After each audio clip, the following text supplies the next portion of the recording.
On today's episode of Nothing Major, we got an interview with Cam Norrie. It's a good one. Stay tuned for that. Let's get going.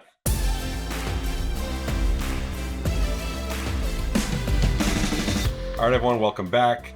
We've got Jack and Stevie repping the Nothing Major merch. John and I, no hats today. We've also got Charlie Fox, the team at SIFT, along with us. I'm in New York. That's why I don't have my hat. John, why don't you have your hat on? I didn't feel like the hats matched my tie-dye sweatshirt. I'm happy to put one on. Yeah, the all-white hat wouldn't match that for sure. Well, would the black one work? I know this is black, but it's got some like green that matches the green. So that's kind of what I was going for. We're good. John and I we're together the last 2 days hosting a big function in the UST Mid-Atlantic section, like a black tie gala for a couple. How do you think it went, John? I thought it went really well. We were a little taken aback. We didn't know how much we were going to be doing, but we hosted the thing and had a full-on script that we didn't really look at beforehand until a couple hours before. We did not. So, but I think we weren't given it. We weren't given the script though at any point. No, we got to blame our agents. They should have given us the script. Got to blame our agents. Definitely was not us. I hit this morning with friend of the pod, David Rodolitz, as Stevie knows, because every time we hit, he makes the video. You know, I lost a baseline game to him. It was pretty frustrating. Where'd you hit? We hit at the McEnroe Center at the Randall's Island, 7 a.m. this morning. I'm in New York right now. I'm recording this from Madison Square Garden, but we hit at Randall's Island at the John McEnroe Center. Lost the baseline game to him. Won the next one, though. So that was good. And I also got that. He gave me some fly fish. How trendy are these hats?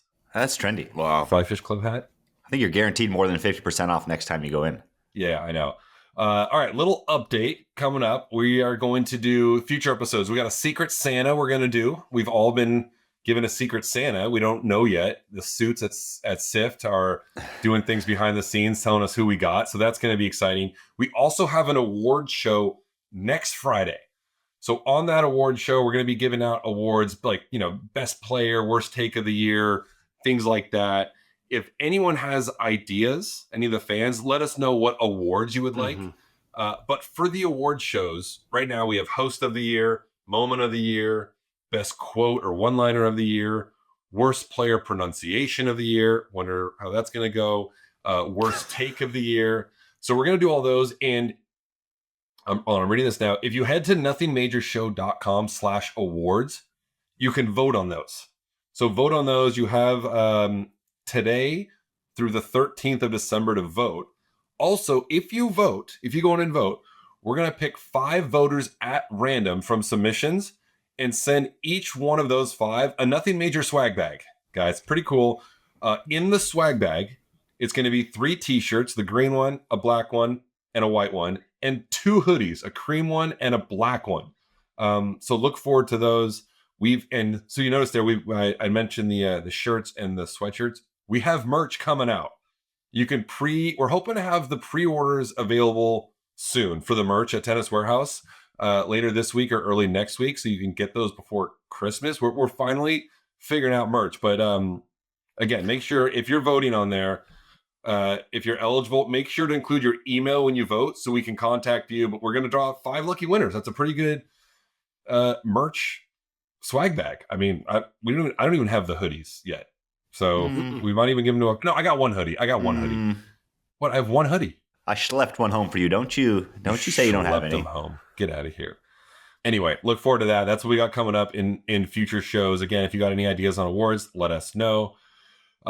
Before we get to the Cam Norrie interview, I guess a little bit of news around the tour. We had that UTS Showdown. Any of you guys watched the UTS Showdown, the finals in London? I just watched the highlights. Yeah. I'm so confused by the scoring and how it all works, quite frankly. I mean, basically, so people know it's a different format. There's 4 quarters. It's by time. They're like each quarter is like 8 minutes long, and you got to win 3 of the 4 quarters, and you win. Alex de Minaur won it, I believe, for his 3rd time, but he picked up $640,000 for winning that. He beat Casper Ruud in the finals. John mentioned this last week. This UTS has had staying power. It does well. It keeps going every year. There's like 3 or 4 events during the year. Stevie, I mean, do you think this has got more legs for another like 3, 4, 5 years? Yeah, I think so. I mean, the format is it's good for most. I mean, I remember when they had the one in LA and Ben Shelton was playing, he was so frustrated. And I would assume the fans would be a little frustrated as well for certain guys because he wants to go out there and absolutely pump serves at 145 miles per hour. That's what they want to see. But with the one serve format, I think for some guys it doesn't maybe work as well. But it does have staying power. I mean, the thing with tennis is if you can get one ticket, if you're a fan in London, you can get one ticket and watch 8 guys play, in this shortened format in one day. That's an unbelievable ticket where you can sit and watch and you can just show up and the turnover's quick, the matches are quick. So yeah, I do think it has staying power. And we've seen that with some of the venues that they've had, across the world. The stands are full. They've done a great job. And it's a quick, easy format. And I think it suits some of these guys extremely well. I know. I kind of agree with you, Jack. Have you ever? I've never watched one from start to finish.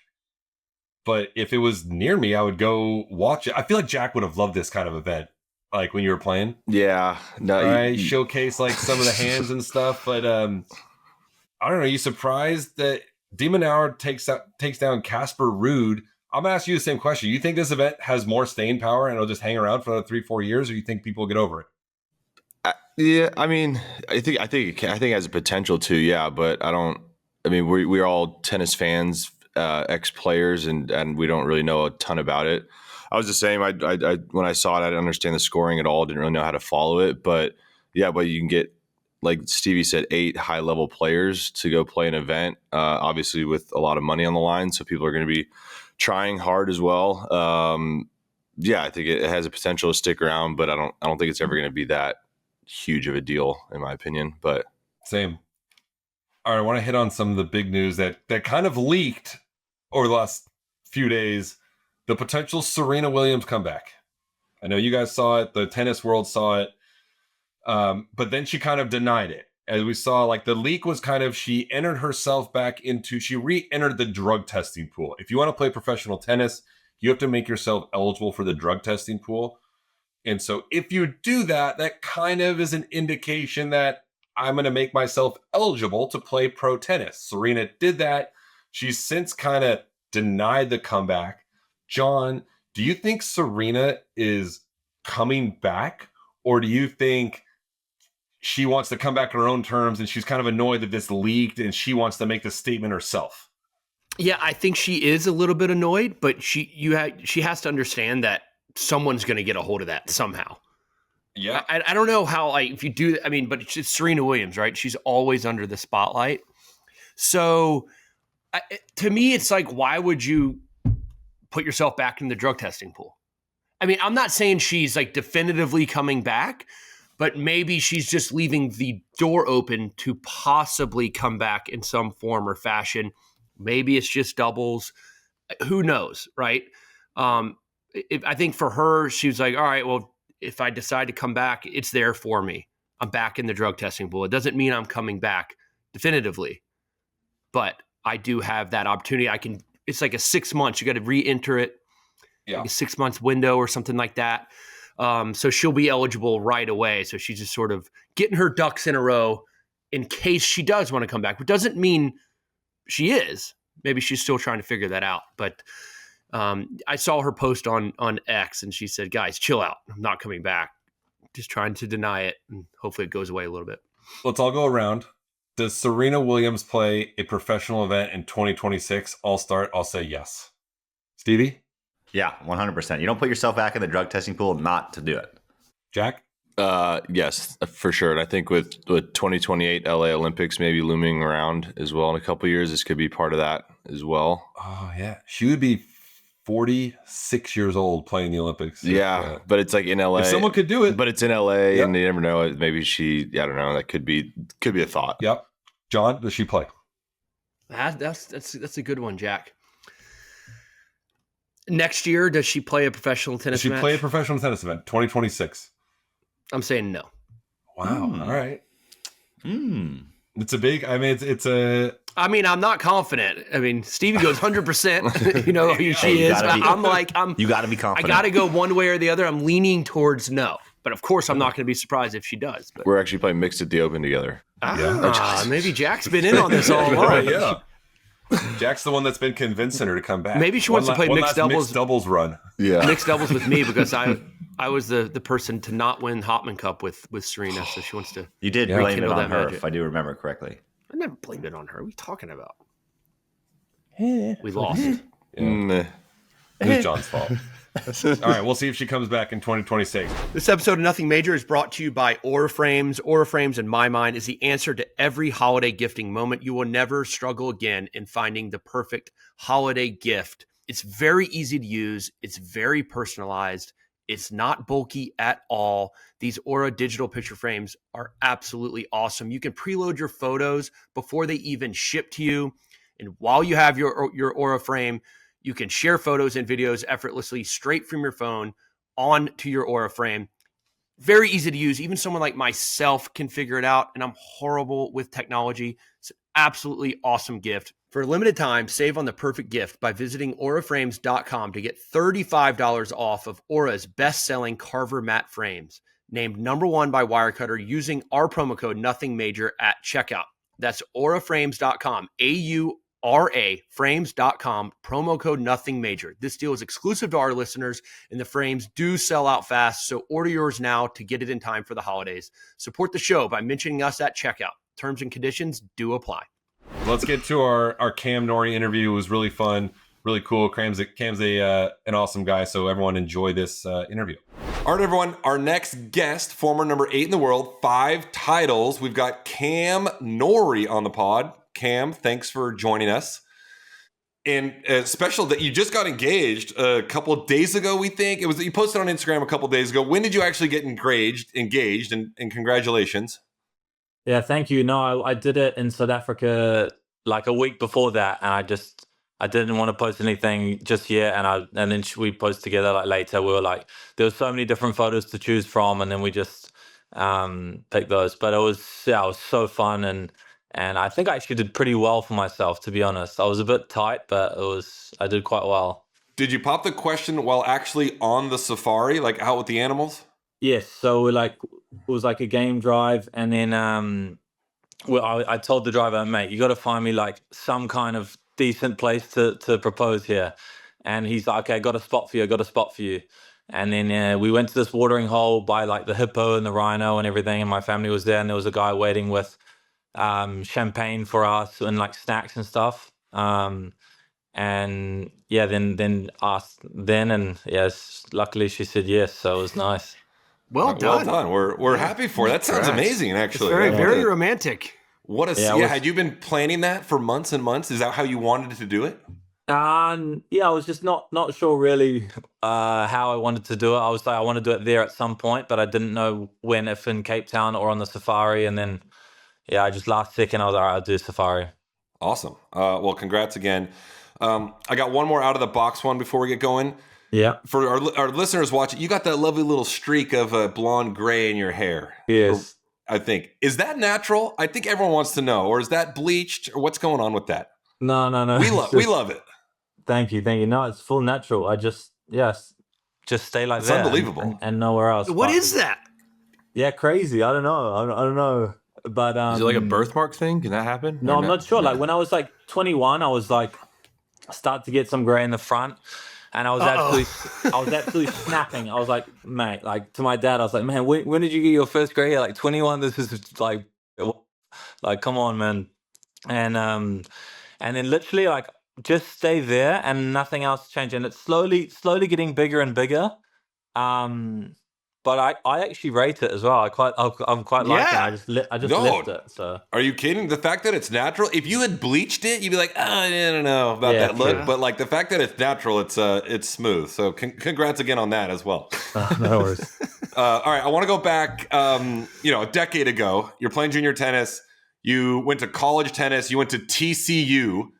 Let us know, why'd you choose TCU? Going back, what year did you start there? 2013 or 2014, I think. Okay, how'd you end up at TCU?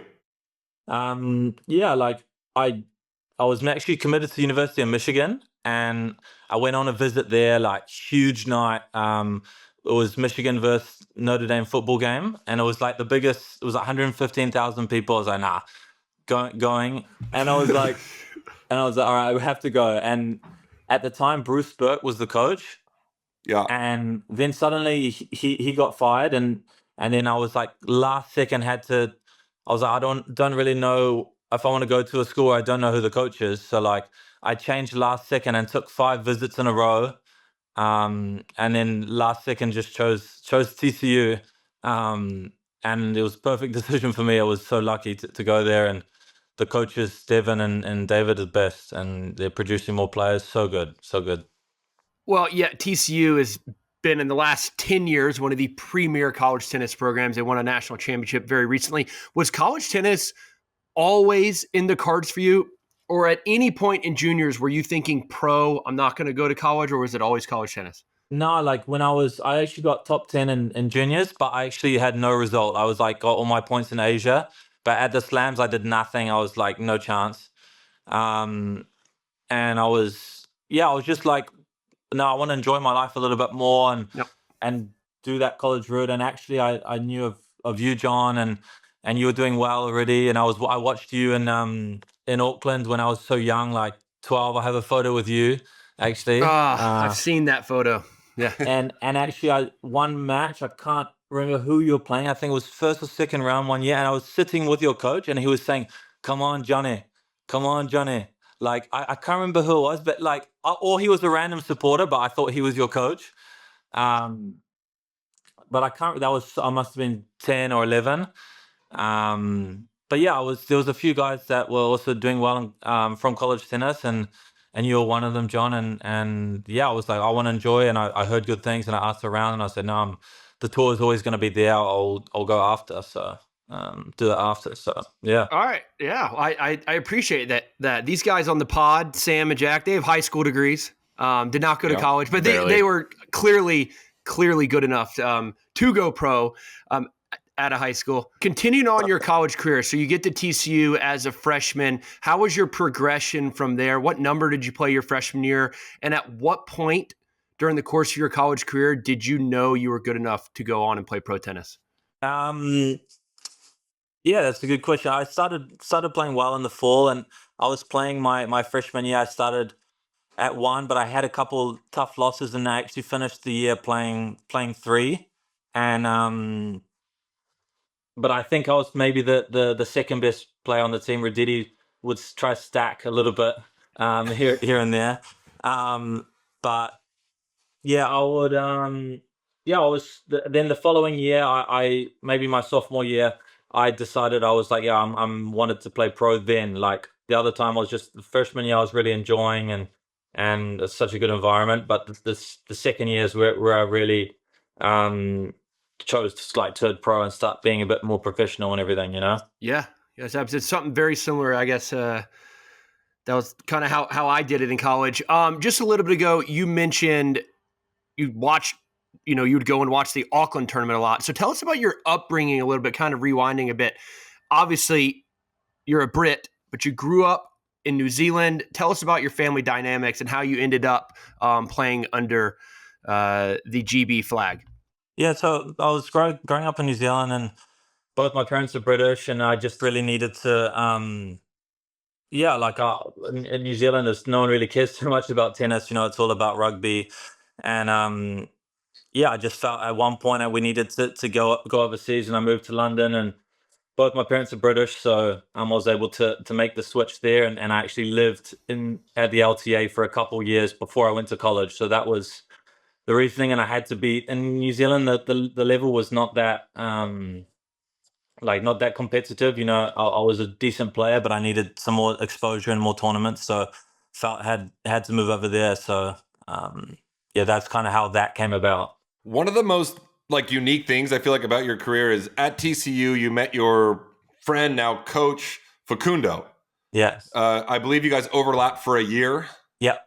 At TCU, and he's been your coach now for 12, 13 years. Yes. I believe, right? It's so rare to see someone coach a single player, honestly, for more than 5 years. You guys have been together the entire time. What is it about him or your relationship that has been so great that's kept you guys together for a decade now? Yeah, good question. No, Paco and I are like best friends on TCU, and yeah, we were enjoying it TCU together. And I think when I asked him to coach me when I first turned pro, he was so willing to do it and so passionate about tennis, and we had to kind of draw the line somewhere where we would like our friendship changed, our dynamic changed, but yeah, such a special guy. We'd trust each other so much, and we can have serious conversations and then be laughing afterwards. You know, we're okay with that all the time, and we always be honest with the other one, like always looking out for their best interest, regardless if it's better for me or better for him. You know, so I think that was very important. And yeah, he's an amazing guy, and just we never had an argument ever, to be honest, never once, and we just still enjoying so much time together, and it's so good. So, and he's here now in Monaco with me, so it's very special. One of the other things I get known for, I don't even know if you knew this, you probably do, like your fitness. You're like an incredibly fit guy. You've got that reputation amongst the players. When did that become like a massive part of your game and your persona, to just like lock in on the fitness and know that that's never going to become an issue for you? Yeah, I think it was probably the moment when you chopped me like 4-2 in Queens. Like not even a match, and I was like, nah, I have to develop some kind of like edge against these guys. I'm going to get chopped every week if I do this. But now I was, yeah, literally when I turned pro, I knew it had to be physical, and my game was physical. I'm not a guy who's going to come out and serve rockets, serve you off the court, or just hit winners or have the forehand like Jack. To just be like top guys. So I had to just work on everything and then be really solid and really just try to get under guys' skin is my only way. So yeah, it was a big factor in my career, and the consistency that I was able to bring sometimes. Today's show is brought to you by Vanguard. To all the financial advisors listening, let's talk bonds for a minute. Capturing value in fixed income is not easy. Bond markets are massive, murky, and let's be real, lots of firms throw a couple flashy funds your way and call it a day, but not Vanguard. Vanguard bonds are institutional quality, top-grade products across the board, with over 80 bond funds actively managed by a 200-person global squad of sector specialists, analysts, and traders. Vanguard takes a steady approach. They don't do risky bets or roller coaster rides, just reliability and consistency. They set the standard for what dependable investing should look like. The bond market is complex. It's not something one person or a small team can realistically keep up with. Vanguard's been in the game a long time, and their scale gives them a serious edge. They're able to invest across all kinds of sectors, maturities, and geographies, which means that they can spot and act on opportunities that others might miss. So if you're looking to give your clients consistent results year in and year out, go see the record for yourself at vanguard.com/audio. That's vanguard.com/audio. All investing is subject to risk. Vanguard Marketing Corporation, distributor. Do you feel like now, just because you've been playing for over 10 years, are you working as hard physically now than maybe you were 8 years ago? Or are you a little more strategic with it to make sure your body doesn't break down? Yeah, we have to be a bit more strategic and change the way we're working. I was always running a lot at the beginning of my career, and now there's been a few injuries here and there that prevented me from running too much. And yeah, we're doing a lot of isometric work and stuff in the gym. I just did some testing in a clinic in London, and yeah, we started back. I was back in London, and we've started really hard, and yeah, feeling good already. So to be honest, yeah, it's huge to have a really good fitness trainer like Vasek. He's been huge for me, for my career and my development. Yeah, and it's obviously paid off. I mean, getting to top 10 in the world is an incredible feat. But I also think, and people maybe don't realize the mental toughness it takes, the perseverance it takes. I can kind of relate, getting ranked higher and then kind of falling, ranking falls a little bit. But you nearly dropped out of the top 100 earlier this year. You finished the season incredibly well. Maybe just talk to us about injuries, illnesses I think you've had, and kind of maybe falling down the rankings and your mindset to try to climb back and get back to where you can be, because it is very tough, obviously, on players. I don't think people realize what all it takes. Yeah, it's difficult, and yeah, in the American swing last year I got injured, and I missed the Olympics and all my favorite tournaments in the States and the hard court swing and the heat. And then yeah, I came back at the end of the year, and just, yeah, it's tough to, well, my first proper injury, so it's tough to really trust the body again, and that was quite difficult. And I think when you start feeling good again, it's a little bit the expectations of wanting to do well too soon, thinking you should be in, or you should win matches, or you feel like you deserve to win matches, but then it can be difficult. Like, you have a lot of expectations to do well. And so I think at one point in the clay this year, I was able just to just enjoy things a little bit more. I was not really stressed with money, or my team was so good, or everything was nice, and I just said, look, I played tennis to enjoy it. I just made a really good decision to enjoy it. And the next week after that, I had a great week, and we started momentum, and I think from the clay is really where I brought the mindset just to enjoy my tennis. And this year was my favorite year on tour, even though I didn't finish as high as previous years. I was my absolute favorite one, and it was just so nice to enjoy my tennis, enjoy off the court too, and do things you like, and spend time with good people as well. I think that's very important. I'm not trying to be too perfect. I think it was good this year as well for me. But yeah, I think there's in tennis there's a lot of things that are difficult, but especially the ranking and the way the point system can create a lot of pressure on players. But I think that is a really good solution to enjoy your tennis. Well, it clearly showed because it took you to your first win over a world number one, as we say in tennis. Take us through that. How was that feeling? You obviously played phenomenal tennis to be able to do it, but yeah, take us to that win over Carlos while he was number one. Yeah, it was so fun, and would just enjoy all the match, start to finish. And I had some friends from Nice were there in the front row watching, and I just felt the energy from them, and I was already I think I played the best shot of my life in the first game, like a That back angle. flick, and I was like, no, I don't even have that shot. How did I make that? And I was like, okay, I have to, like, this is going to be a good day if you're making shots like that in the first game. And then I lost the first set. I had a couple break points. He took his, and I was like, "Wow, I'm in this match." And the intensity was a joke high. Like, it was like so high the first 5 games, and I was like, "All right, I think I'm good to hang for the match with this." And I was able to sustain that, and I served really well in the third set. And actually, the funny thing is, for the day before, um, I I served for the match against Byers. I was so tight, like double fault to start the game, serve first ball out, then volley on top of the net out, and then I managed to hold anyway. And win that match. I was so tight, and then the next day I was like, went to serve for the match. I was laughing. I was like, I'm feeling unreal. I'm not even tight for this serving for this match. I don't know why, but it was just, and it was so good. It's such a nice feeling to get that feed and enjoy with my team there watching, and we were laughing the whole match, so it was nice. Yeah, that's awesome. And you obviously finished the year with some good momentum, good results like that. And then you go into 2026. I think you start in Auckland, maybe. Are you starting the season down in Auckland? Brisbane, then Auckland, yeah. Brisbane, then Auckland. But yeah, so then heading into this next year, this new season, what are some goals or some targets? Maybe you set some, maybe you don't. Kind of just go week by week. But or what's your mindset kind of going into the new year and fresh season? Yeah, honestly, I'm just excited to be with my team. All of us are going to Buenos Aires on Saturday. We're going to be in the heat. I wanted to just get in there 2 weeks, as hot as I can find, and just enjoy that. Eat some good steaks. And my coach Kevin Confederate is getting married, so I want to go to his wedding as well. It's on the last day I'm there, so that'll be good fun.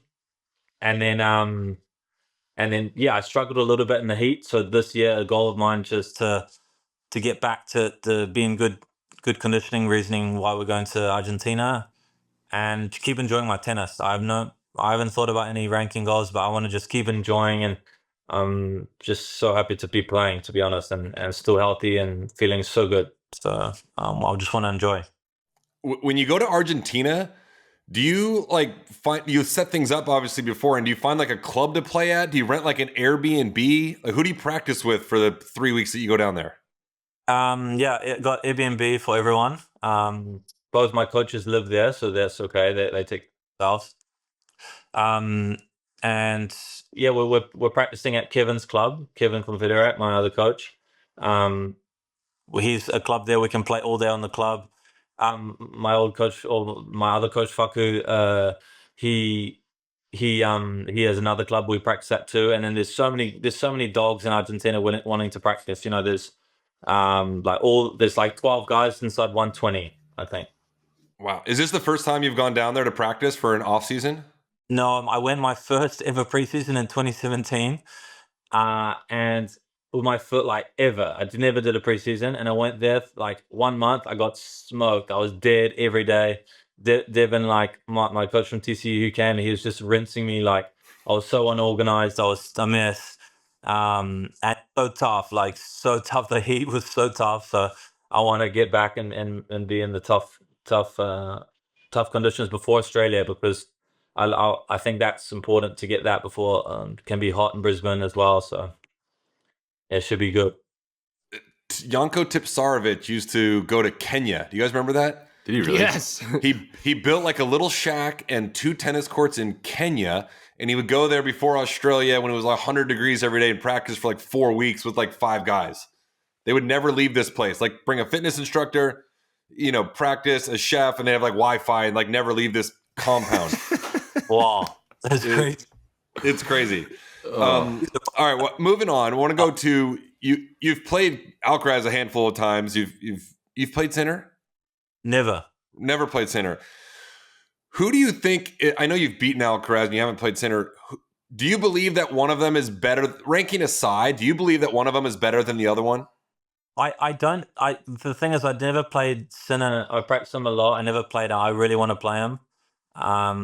But I would like to do that first before I give you my honest opinion. But I always back Alcaraz, to be honest. I always think there's more variety, and I love watching him. So he's so good to watch. My favorite to watch. So I always back Alcaraz, and I stick with him. Oh, you have 3 wins over Carlos Alcaraz in 8 matches. That's like unheard of. 3 and 5 against Alcaraz. What do you attribute your success to against him? So I don't know, to be honest. I just, you have to play well, and I think everyone's nice to be the underdog going into play him, and I don't know. Just you have to stay disciplined with him and keep hanging with him and test him so hard. But yeah, I'm not sure really, to be honest. Shovel backy cross works well. Yeah, I have to shovel it so low. Yeah. All right. Speaking of that shovel backhand cross, we did a segment on this podcast months ago. It's like guys whose games are ugly. You're at the top of the list. Really? Just like based on what it looks like. Really? Not like results, but I disagree with that, though. Completely. Dude, what do you talking? Disagree. Do you think obviously Cam does? It's You unorthodox. got that little shovel backhand. Like Medvedev has an ugly looking game, you would say, right? The way his strokes look and stuff. Unorthodox, yeah. All right, you want unorthodox, ugly, tomato. Yeah. Do you feel like you have a bit of an ugly, unorthodox game style? No. It's effective, just so you know. I like your game. Yeah, it's very effective.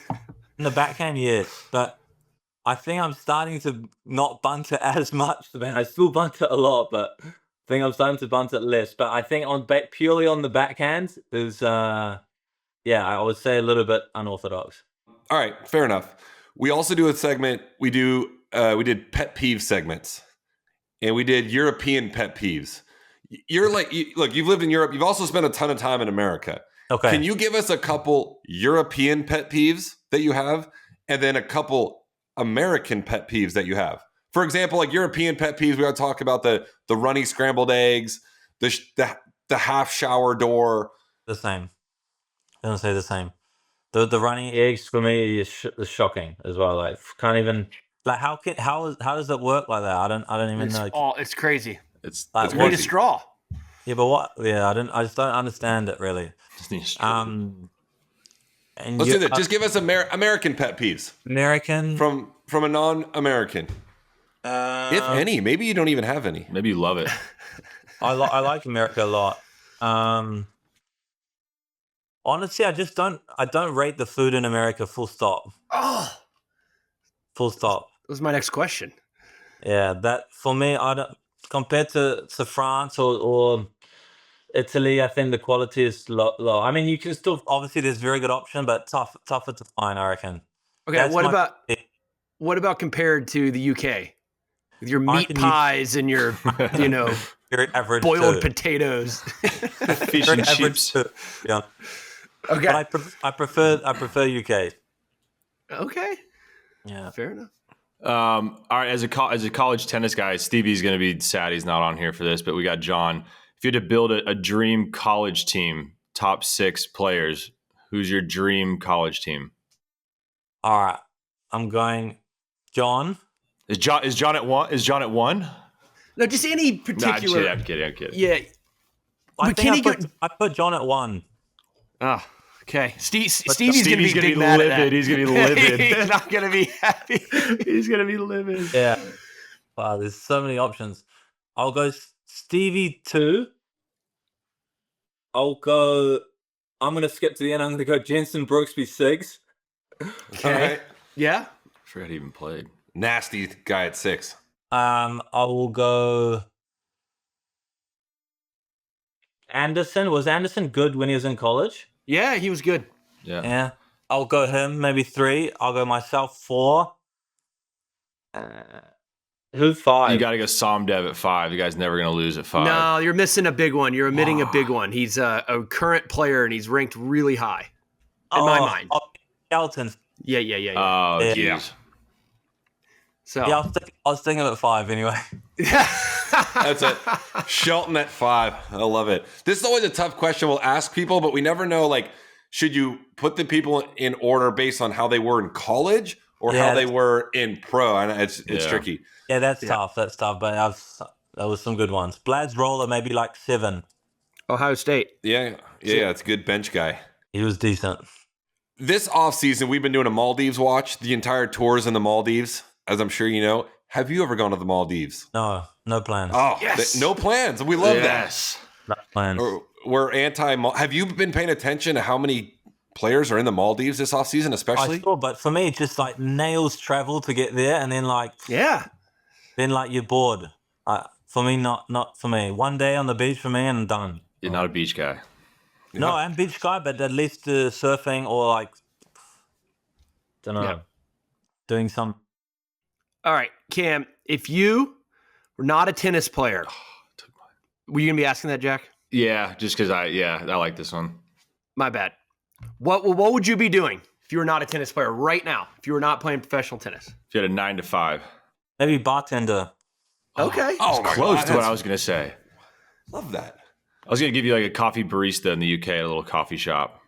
No, Can no, you make like craft cocktails? Like if I come into your house, I'm like, oh, I love a Manhattan or something like that. Can you make it? or just work at a restaurant? Not. But I'm shocking. I know nothing. I can pour beer probably. That's it. Do you subscribe to the work hard, play hard motto? Like obviously you work your tail off.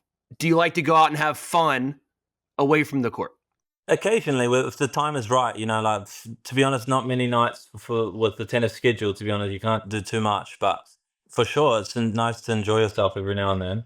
This is my favorite question of all time. Are you a frequent flyer mile guy? Do you like stick to one airline? Are you 40 miles? This is a good one.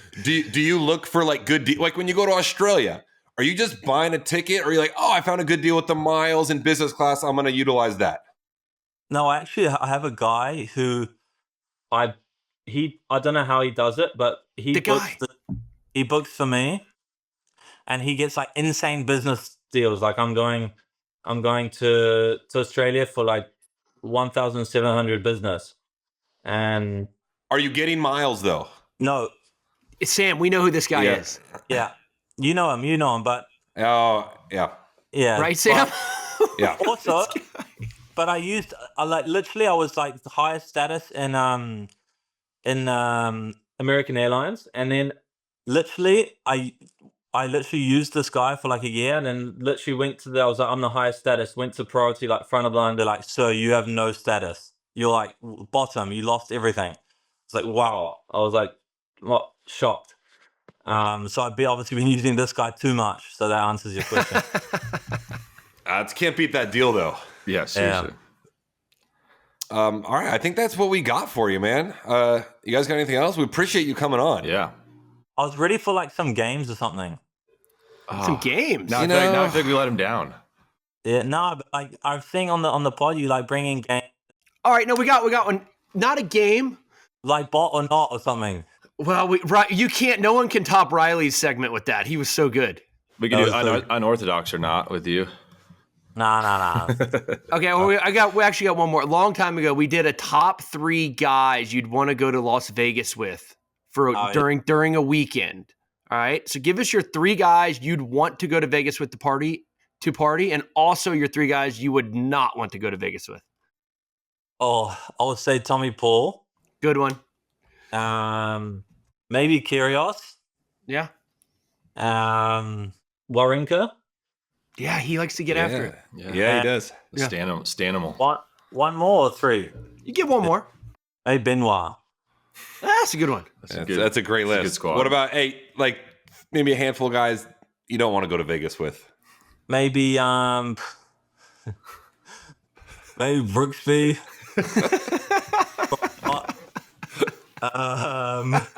So funny. Try not to laugh.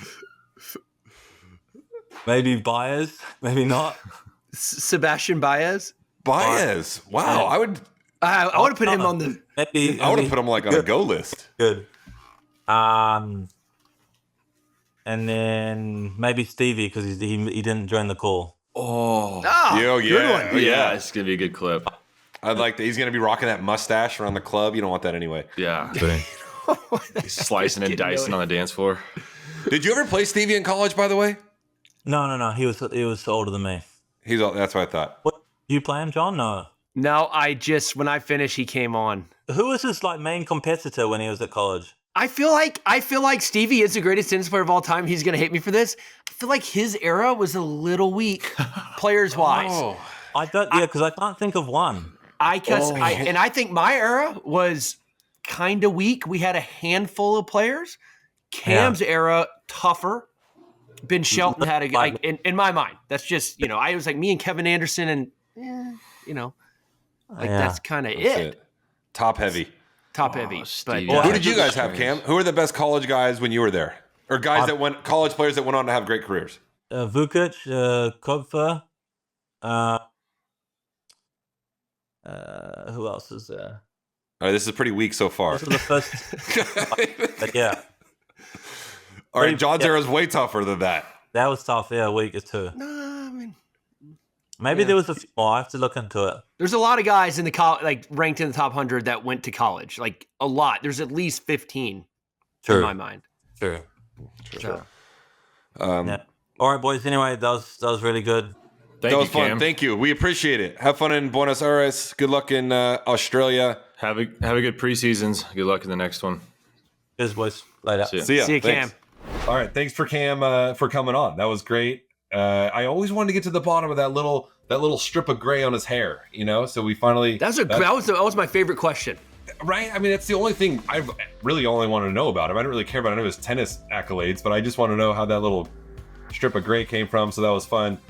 So thanks again, Cam. We'll be cheering him on in 2026. And that's it for us. We'll see you guys Friday. As always, hit the subscribe button. I know it doesn't do anything, but we got to say it on X, Instagram, Twitter's X, TikTok, YouTube. See you guys in a few days.